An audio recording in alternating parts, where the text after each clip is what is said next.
is coming up, and everybody is dismissed, right? Oh, not yet. Okay, Brother Pat will dismiss you. Thank you so much.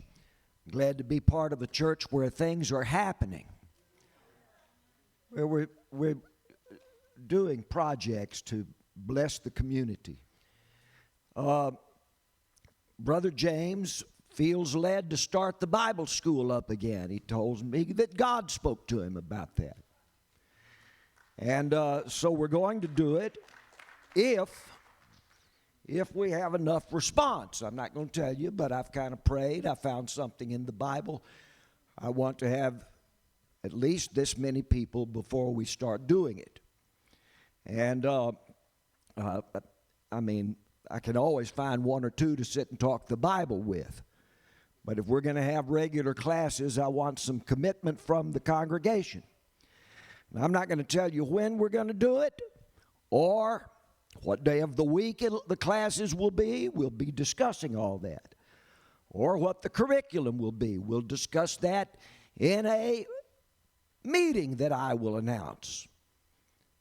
Why don't you announce it yet, Brother Pat? Because I want to see who wants to be part of it. Now, the reason I asked the young people to stay this morning while I make this announcement is because 15 years old and above, some of the young people might want to take this class. It will be a diploma class for going through the Bible. So I would like for you to sign up if you're interested. This is not a commitment. But if you're interested in coming to a brief gathering where we will discuss how we want to do this Bible school, I'd like you to sign this today. Your name and your phone number, and I'll get with you when we see who all wants to come and commit to it, and then we'll have a meeting to plan it out. That sign-up sheet will be on the table back there with Brother Lou. Please sign it if you're interested. Thank you very much. The young people are dismissed, and the children.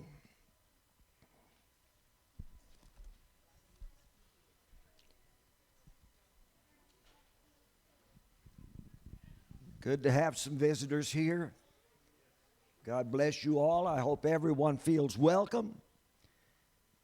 I hope you feel important being in church. You know,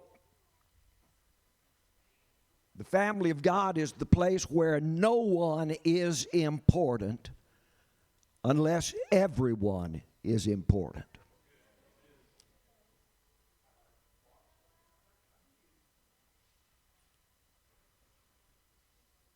Just looking around. Always look for an ugly person. Don't see anybody ugly here today.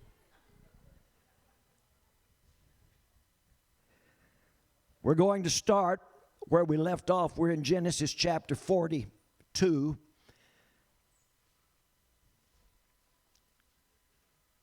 We're going to begin with verse 36. Now, you all know the story. Joseph is in Egypt. He is Zaphnath-Paaneah, a Coptic name that Pharaoh had given him. Joseph has been there at this point where we're picking up. He's been in Egypt for 22 years. His brothers had come the previous year not recognizing him because they feared starvation and they had come down to Egypt to buy bread. As in Joseph's childhood vision where he saw his stalk of wheat stand while all the other stalks of wheat fell. And he knew that one day he would have bread when no one else had it. And that has come to pass. The peoples of Canaan have been going to Egypt to buy bread. We're now at the second year of the famine. There will be 5 more years without rain, drought, famine. The world could be wiped out. Except that God had a man, Joseph. I feel the touch of God while I'm saying this. to provide bread ahead of time that humanity might survive. But the only way you can survive is if you come to Joseph. Even if you come to Pharaoh and say, "Oh Lord Pharaoh, there's bread in Egypt. Will you sell us some?" Pharaoh will tell you, "Nope, don't ask me. Go to Joseph. You have to go through Joseph." We'll have that twice. A lot of people say, "Oh, I'm just going to go to God." God will say, "Go to Jesus." You want to come to me, go to Jesus. And Pharaoh had named Joseph Zaphnath-Paaneah, the Savior of the world. And so Joseph's brothers had come to buy bread from this great man, the chief vizier of Pharaoh's double kingdom, Upper and Lower Egypt. And they did not know that this great vizier of Pharaoh, with the man with the strange name, they did not know it was their brother Joseph. And Joseph didn't tell his brothers who he was. They cowered and cringed before him. They were afraid before him. Now I want to ask you this: was Joseph angry at them? 21 years earlier, they had thrown him into a hole in the ground, talking about killing him or leaving him there to die. He was pulled out of that dry well and carried off by Midianites and Ishmaelites and sold as a slave in Egypt. And his brothers had gone home to their father and lied to the old man, saying, "We found Joseph's coat torn up and bloody." And for 21 years, they had watched their old father grieve over Joseph. In fact, old Jacob had pretty much said, "If it were not for my youngest son, Benjamin, Joseph's only brother, I would die now for grief." And we're going to read where even the other brothers declare that our father's life is bound up in the life of the young boy Benjamin. And if Benjamin were to die also, our father would die immediately. In other words, we know our father doesn't take great pleasure in us. His whole life is in that youngest brother we have now. And they had bought their sacks of wheat from Joseph, and Joseph had had his man hide their money back in the bottoms of their bags, except for one bag where money was put on the top, in the mouth of the bag. And they were terrified when they got home and found their money there. Now, as I come into what I want to teach as we approach chapter 43, we're going to start with 42 at the end. There's a question here, a theological one. Solomon said, "I searched for a man." Job said, "I searched for a redeemer." In St. John chapter 11, you don't have to turn there, I'll just tell you, even the wicked high priest, speaking with his counsel, we've got to capture this Jesus who's working so many miracles and getting so much attention. And he's making us look bad. We've got to capture him and put him to death.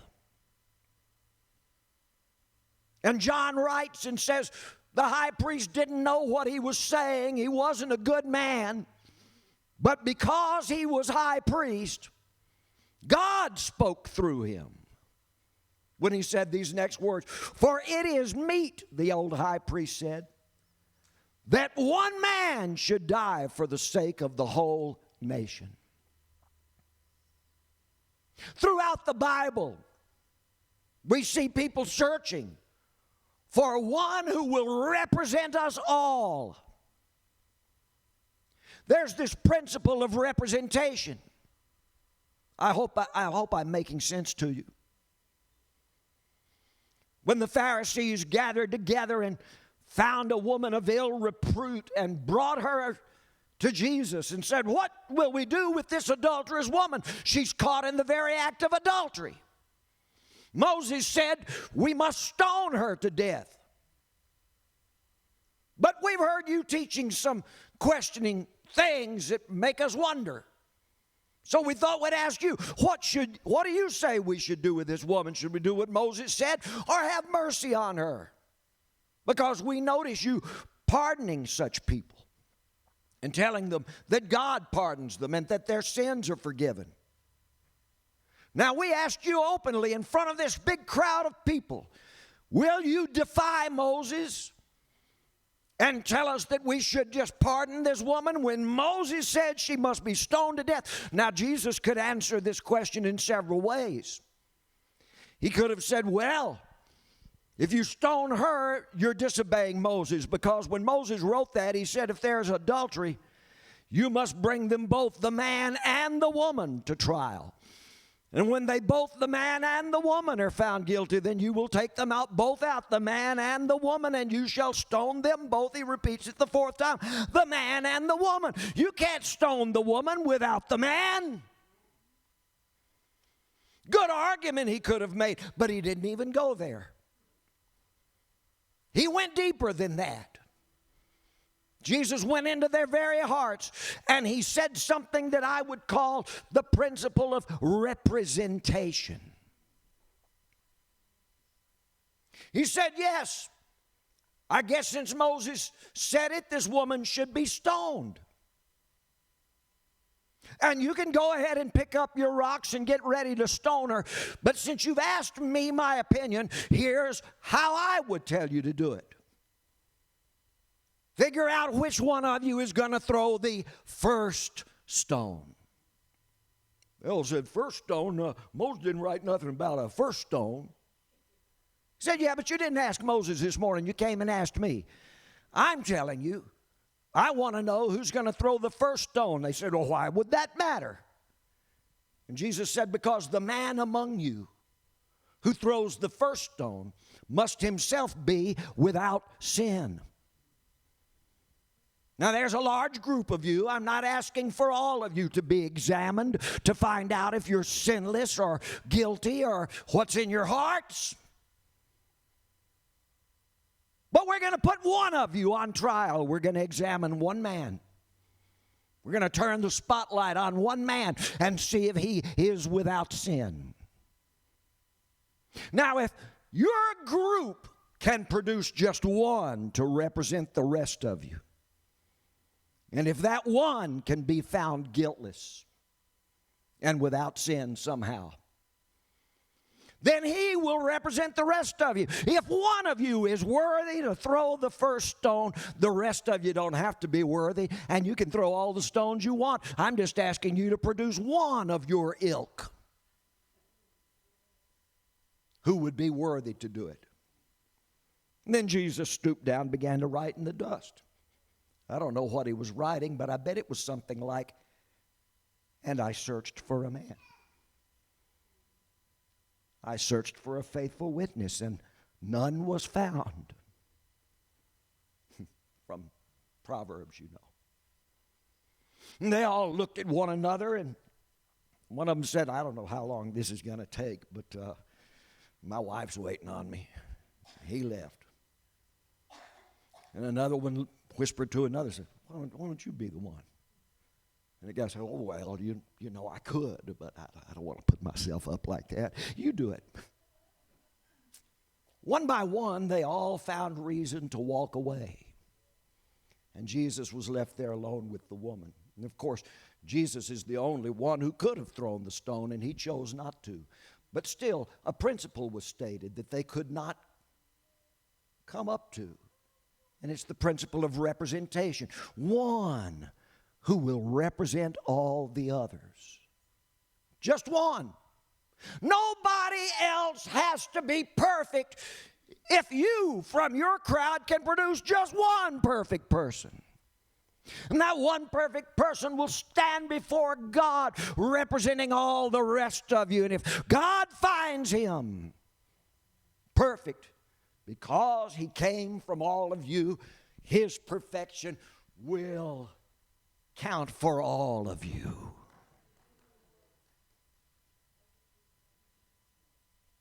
In the Old Testament, what was sought was one who would die for the sake of all the others. God said, try your son Isaac, and Abraham took Isaac up to the mountain. Said, well, he'll die for Ishmael and all the others.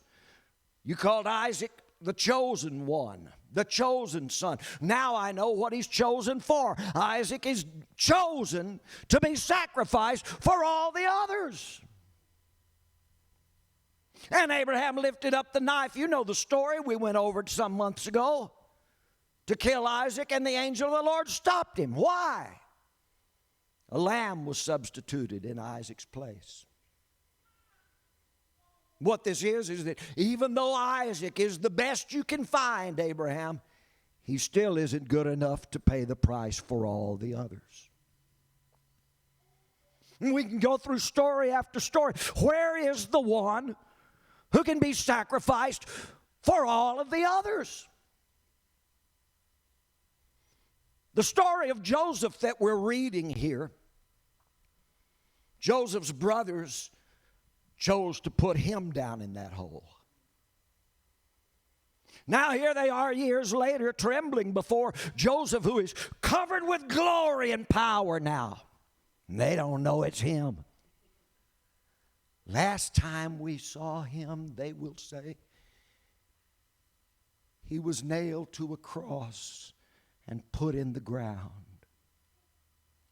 When we see him again, he is clothed with glory and power.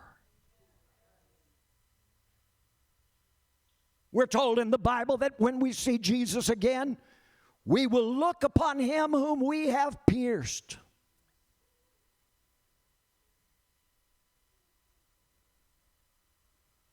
But the brothers don't understand this. They come back to their dad and said, Dad, we found the money in the mouth of one of our sacks. Oh no, the man's going to send Egyptian soldiers to come and get us because we stole the money back that we paid for. And they all dump their sacks out, and all of them have their money back. And they are terrified. And one of them blurts out, even before his father, said, now God has done this to us to punish us for our iniquity. And old Jacob, their father, who's 127 years old at this point, doesn't quite get it, but it strikes him slowly. My sons are guilty of something. And they said, Daddy, you'll notice that Simeon is not with us. And old Jacob said, yeah, where is my son Simeon? He said, Daddy, he's the one who was kept to represent the rest of us. Simeon had to be sacrificed for all of us. You know that story. We read it earlier. When they had been before Joseph, Joseph had looked at them, and he acted angry to them.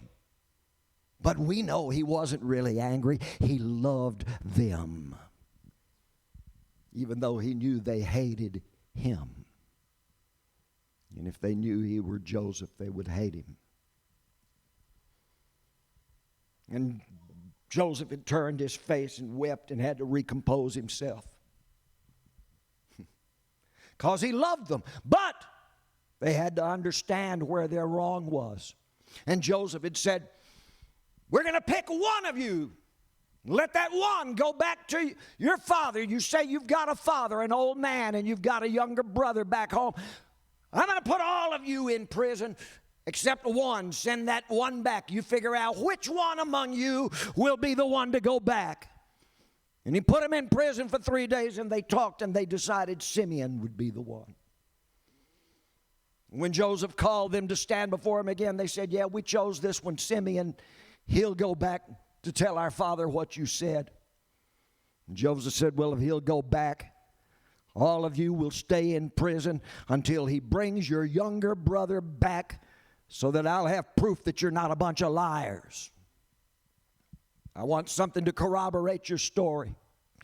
And then he shakes his head. He said, no, let's turn it around. The one you chose to send back, I'll keep that one here in prison, and the rest of you go back to your father. See, he had first told him something very hard. All of you are going to have to pay. Now he says the one you chose was good enough to be released. That's the one we're going to keep to pay for the rest of you. The rest of you are free to go on back. But we're going to find that Simeon could not be their redeemer. They had gotten back to their father, and he said, well, where's Simeon? Oh, Daddy, the man kept him. He'll stay there the rest of his life as a slave or a prisoner, or he'll die. But Simeon was kept for the sake of all the rest of us, that we could return. And so for this long year, as the food dwindled, they're all thinking, poor old Simeon, he's back there for our sake. We're all free this year because Simeon is the one chosen to pay for all of us. Now they're running out of food again. Is this interesting to you? Am I making sense? They're running out of food again, and old Jacob had said, we're going to have to go back to that man, and hopefully we'll see how Simeon is. And they say, Daddy, we can't go back if we don't bring young Benjamin with us. That's what that man with the big name told us. He wants to see our younger brother to corroborate the testimony we gave. And Jacob said, oh no, if Benjamin's taken, I couldn't live. And let's read now our verse. And Jacob their father said unto them, me have ye bereaved of my children. You guys have caused this great pain. He suspects that 21, almost 22 years now ago, they had something to do with Joseph's death. He suspects it. He feels and senses their grief. Me ye have bereaved of my children. Joseph is not. And now Simeon is not. And ye will take Benjamin away. All these things are against me. And the older son Reuben speaks up. In the next verse. Yeah. You remember Reuben? The firstborn? On his deathbed, 10 years later, Jacob will prophesy over Reuben, and he will say, Reuben, you are my firstborn. I expected you to be the strength of my life and the virtue of my life. Instead, you've been unstable as water. You will not prosper. We'll talk when we get to that chapter what unstable as water means, but it ain't good. You've got no character, Reuben. Reuben had sinned against one of his stepmothers in incestuous adultery. And Reuben speaks up now, hoping to redeem himself. And look what he says. Reuben spake unto his father, saying, Dad, slay my two sons, if I bring him not to thee, just deliver Benjamin into my hand. I'll bring him back again. If I fail to do it, you can kill my two sons. Here Reuben is offering his two sons to pay the price. But he doesn't offer himself. And of course, we've already mentioned that's a stupid thing for for Reuben to offer. Daddy, take my two sons. Let's think about this just a little bit. He didn't say, Daddy, take me. I'll volunteer to stay in Simeon's place. I'll remain in Egypt as a slave or a prisoner the rest of my life, or be killed so that Benjamin can return and all the rest of you. I'll give myself up. No, Reuben doesn't say that. Instead, he offers his two sons to die if things go wrong, and asks his father Jacob to kill his two sons. Thanks, Daddy. Thanks for putting us in that spot. But it's stupid. Grandpa's not going to kill us. But this is the idea. I'm not going to offer myself, but I'll offer something else. I don't care about the next generation. Just so things go good in my time. There's a couple of other people in the Bible that said that. Doesn't bother me what's going to happen to them. In fact, some people sacrifice their children every day. Slowly. The man who drinks up all the profits of his family. His children don't get Christmas presents. They don't get good clothes.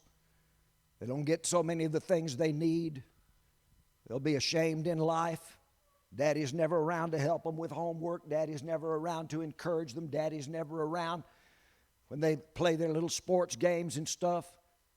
Daddy's always drunk, or all the money in the household goes into a needle in his arm.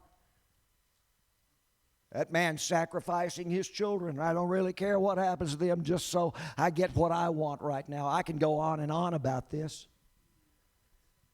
Here's Reuben's weakness. Willing to give up his children to back up his own word. What a ridiculous thing. And Jacob looks at Reuben and says, my son shall not go down with you, for his brother is dead, and he's left alone. If mischief were to befall Benjamin on the way in which you go. In other words, I suspect you guys did something to Benjamin's older brother Joseph, and I sure don't want Benjamin left alone with you. Then you will bring down my gray hairs with sorrow to the grave. And so,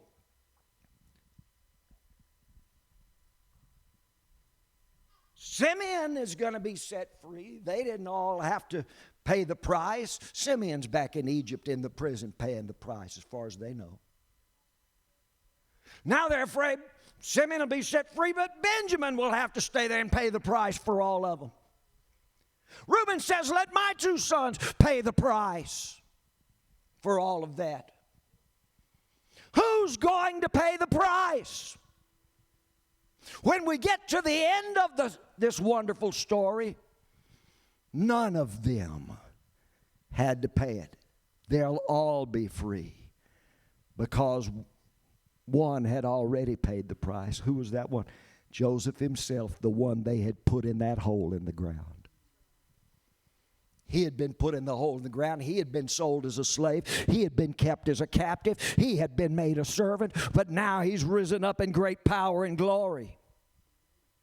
They're going to find out at the end that it was Joseph that paid the price. Not one of them would have to represent the others in that. And this represents Christ to us, doesn't it? Joseph puts them on the spot every time he talks with them. I think you're liars. What do you got to tell me about that? He makes them afraid. He loves them. He knows they have nothing to worry about, but they have to come to terms with their own guilt before he can let them know that it was the price he paid that now brings favor to all of them. I'm just jumping ahead to say that this is a great picture of Christ. We all have to be guilty before Christ so that he can lift us up and say, nevertheless, you don't have to pay for your own crimes. I paid for them. Jesus paid it all. That's why all to him I owe. Sin had left a grievous stain, but he washed it white as snow. St. Peter stands before the Sanhedrin in Acts chapter 3 and says an amazing thing in his testimony to them. He says, all of the writers of the Old Testament For all the stories they told, the psalms they sung, the prophecies they gave, the histories that they wrote, Peter tells these Jewish theological leaders something amazingly interpretive. He said, all of those writings are really about this man, Jesus Christ. What an interpretive notion. What a key to understanding the Bible. So as we read through the Old Testament, we find pictures of Jesus everywhere in it. All that happened, all of these histories. Somewhere there's a picture of Jesus Christ in it all. And in Joseph, we find a picture of Christ. I hope I'm not boring you this morning. If you're bored, you've only got just a little while, less than a half hour to remain bored. I'll see what I can do to pick up your spirits about it some. So we come to chapter 43. And finally, old Jacob says, well, we're going to starve. We're going to starve. The famine's worse. They have no idea. They've been through 2 years of it now. They have no idea that there's going to be 5 more years coming. 2 chapters later, when Joseph finally tells them who he is, I'm your brother Joseph, he'll go on and say, you got 5 more years of this famine, by the way. Go get Daddy and bring him down here to Egypt. I'll take care of all of you. But that ain't happened yet. Jacob was hoping the famine would be over. That's why he said, don't take Benjamin down. But now the famine's really getting worse. And he says, okay, go and buy us a little food at the end of verse 2 there, chapter 43. And Judah now speaks up. Now, from this point on, Judah will become the principal speaker for the family. He speaks up now. Why Judah? Judah's the 4th son. You see, first there was Reuben, then Simeon, then Levi, and number 4, Judah. Well, everyone knows the firstborn Reuben is out of the picture because of the incest he committed. Then the next 2, Simeon and Levi, they're out of consideration as leaders of the family because they were the 2 mass murderers who slaughtered all the covenanted men of Shechem. That leaves Judah now as the prominent spokesperson for the family. And from this point on, Judah will do the talking on behalf of all of them. Let me ask you a question. Would he make a good representative for all of them? Well, we'll find that he can't. We've seen some sin in Judah's life, some promiscuity and stuff. But he's speaking up now. And he says, Daddy, the man, that Zaphnath-Paneah man, he did solemnly protest to us, saying, you shall not see my face except you bring your little brother Benjamin with you. The one you said is called Benjamin, unless you bring him. Daddy, if you will send our brother with us, we'll go down and buy the food. But if you won't send Benjamin with us, I'm in verse 5 now. If you won't send Benjamin with us, for the man said then we won't go down. For the man said unto us, you shall not see my face except your brother is with you. And Israel, or Jacob, said, wherefore do you boys deal so ill with me as to have told the man that you had a brother? Why in the world did you tell him that?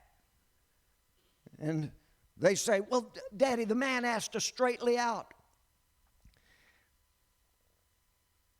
of our state and our kindred. We didn't know anything to do except answer his questions. He asked us, say, is your father yet alive? Do you have another brother? And we told him according to the tenor of those words. Look at that phrase, tenor. In other words, the sound of his words. He sounded like he was very interested in us. You want to know why we answered him? Because he seemed genuine at that moment. He didn't seem angry at that moment. We were just now meeting the man. And he seemed very interested and kind. And so according to the tenor of his words, we answered his questions. Could we certainly know that he would later tell us, bring your brother down here angrily. And Judah says to his father Israel, send the lad with me, Daddy, and we will arise and go, that we may live and not die, both we and you, Daddy, and also our little ones. And if the man's going to keep one of us so that the rest of us can live, let it be me, Dad. Judah says, I will be surety for Benjamin. Of my hand shall you require Benjamin. If something goes wrong, I'll be to blame. If I bring him not unto thee and set and am unable to bring him and set him before you, then let me bear the blame forever. For except we had lingered, surely now we had returned the second time. We could have already been there if you'd let us take Benjamin, but you needed someone to lay his life on the line. Let it be me, not Reuben's 2 sons. Not Simeon, who's over there in Egypt not knowing if we'll ever be back. And certainly not Benjamin. Judah said, I'll be the one. If the man wants to kill me so that all the others can go free, let it be. If he wants to enslave me, let it be. I'll be the guy. Now at this point, have you ever wondered why Judah later becomes the chosen tribe? Have you ever wondered why centuries later all of the other tribes disappear into the Assyrian Empire and the tribe of Judah is left alone? They become known as Jews or men of Judah. And all the other tribes disappear, but Judah is left, the remnant. You ever wonder why Judah became the chosen one? The tribe of Judah produced David and Solomon and then the whole long line of kings. Hezekiah, Uzziah, Josiah, all of the tribe of Judah. Why is Judah the only tribe later that's left, the sons of this man Judah we're talking about? Why would they become the only ones that are left of Israel and all the others disappear into history? Because Judah was the one who said, I'll be the one to disappear so they can all remain. And God has that turned around, just as Joseph had turned it around. I hope I'm making sense. Joseph had first told them a year earlier, one of you can live, all the others will have to be kept here in prison. And then he turned it around and said, no, all of you can go. That one will pay the price. We have this whole business of who's going to represent the group. Throughout this thing, Judah now volunteers. He won't have to die. And his descendants, he said, I and my children, you and your children, his descendants won't die. They'll continue on. They're with us now in the world. But Judah says, I will die. And my inheritance will be cut off. My expectation be cut off. But I'll lay it down for the sake of my little brother Benjamin and you, Daddy, and all of my other brothers and their children. I'll lay my life down. Despite the fact that Judah had been a sinner, he now redeems himself in the eyes of God just for offering to be the one to pay the price for others. Of course, Judah can't pay the price. He too is a sinner, but he offers to. No man has greater love than this, than to lay his life down for the sake of others. But that doesn't pay for them. Why? I can't lay my life down for you and redeem you with it because my life is as sinful as yours is. It takes the one without any sin at all. At the end of this story, they'll all be free and happy and forgiven and redeemed because there is a Redeemer greater than all of it. I hope I'm making sense. Where is the one who can redeem us? Where is he? Well, the greatest love any man can have is to lay down his life for his friends, but there's a greater love than that that's not found among men. The greatest love a man can have is to say, I'll die for my friends. Okay. But there's a love that even cannot be found among men. And it's the Son, not of man, but the Son of God, who says, I'll lay my life down not only for my friends, I'll lay my life down even for my enemies. I'll lay my life down for all men that will avail themselves of my sacrifice. Even for those who've sinned against me, I'll lay my life down. Jesus says, yeah, you'll lay your life down for your friends, your family maybe, but will you lay your life down for strangers and even enemies? And even those that have sinned against you, offenders? No, you won't, but God can. And that's the divine love of God. And so Jesus is the only Redeemer. Let me get it across to you this way. When a shepherd has his flock of sheep, what does he want? Every year when it's time to breed, he'll pick out 2 of the males and let them, now they're yearlings, let them be the ones that breed with the females. He'll pick out the very best he's got. If he's got 100 sheep, one ram, one male will mate with about 50 females in a flock. Is that right, Paul? You've kept sheep. And what you look for is the best lamb you have, the best male. The one with the best wool without spot or blemish, with the best qualities, the best curve of his horns coming in, not twisted out in one direction or another. The one with the best muscle tone. That's the one you want, and another like him, to be those that are allowed to breed with the females, to reproduce their genes into the future of the flock. Isn't that right? The one that's got the best characteristics, obedient and careful and not running off on his own, somewhere. You pick the best one. That's the one you want to keep. Oh, but now it's time to sacrifice to God. I've got to sacrifice a male. Oh, I know what I'll sacrifice to God. I'll go get the worst little male lamb I've got. The one that is diseased. The one that a wolf got a hold of him and ripped him up a little bit, and he might have rabies now. The one with a broken bone, the one I couldn't sell at market. I'll offer him to God. No.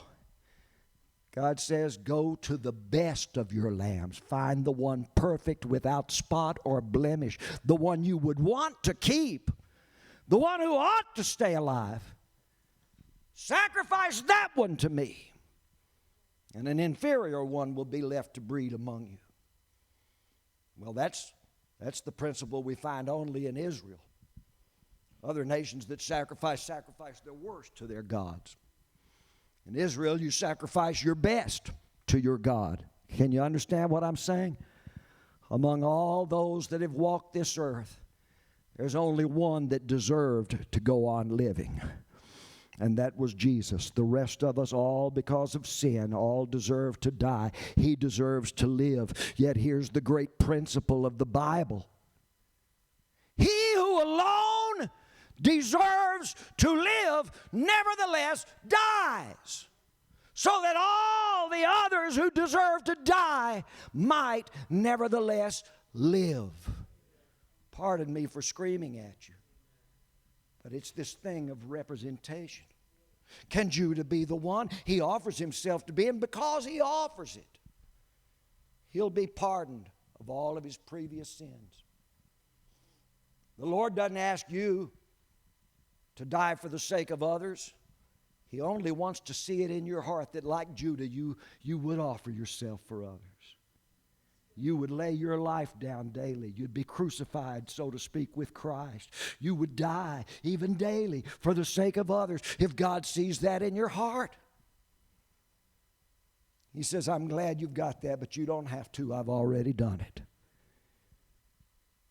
Now, I know I'm belaboring a point that 2 weeks ago I already read over these scriptures I'm reading to you today.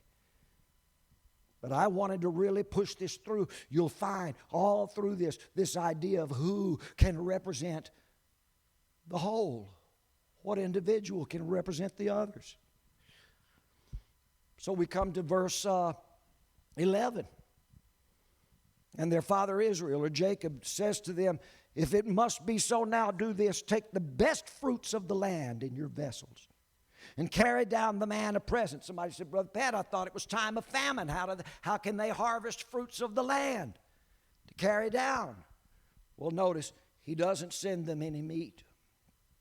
He doesn't send them any of his flocks or herds. They're too poorly. They're thin. Even his flocks are starving. His cattle are starving. What does he say? Everything that comes from wild trees. He says a little balm, a little honey. Not much, just a little. We can't get a lot.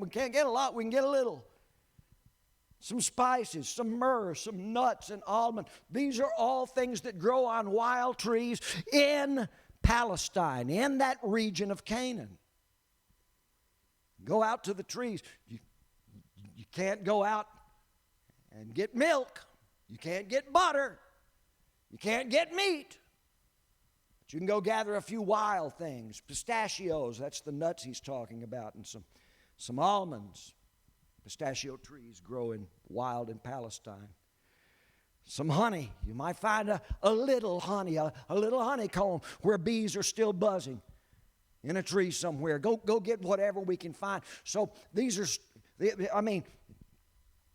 we think of balm and honey, and abundances. Man, that's a great gift, but he's just talking about some little something that we can scrape up around here to take to the man to show goodwill. Also, take double money in your bags. There's the money that you came back with last year. Now take that much again. Take last year's payment and this year's. And the money that was brought again in the mouth of your sacks, carry it again in your hand. Peradventure, it was an oversight. Peradventure, it was a clerical mistake. Somebody there put it back in your bag by mistake after they counted it out. And take also your brother and rise and go unto that man, Zaphnath-Paaneah. And God Almighty give you mercy before the man, that he may send away your other brother and Benjamin. If I be bereaved of my children, I am bereaved. All right, if all of you die, so be it. If Benjamin dies, so be it. Joseph is dead. Simeon might be dead for all I know. Benjamin might die. All of you might die. If that's what happens, then so be it. At this point, he's resigning himself in the hands of God. You ever read the book of Esther? When she realized that it's all going to depend on her, and she says, all right, I'll go and stand before the king. It'll be illegal for me to enter that room. Women aren't allowed in there.